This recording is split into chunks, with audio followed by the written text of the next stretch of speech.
രാഷ്ട്രപതിയെ അപമാനിച്ച സോണിയയുടെ കോലം പാലക്കാട് ബി.ജെ.പി. പ്രവർത്തകർ കത്തിച്ചു. പാലക്കാട് അഞ്ചുവിളക്കിൽ വെച്ചാണ് സോണിയയുടെ കോലം കത്തിച്ച് ബി.ജെ.പി. പ്രതിഷേധിച്ചത്.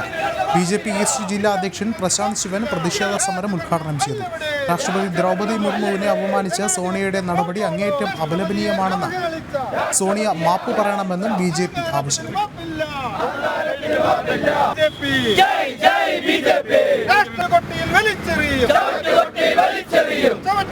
വലിച്ചെറിയും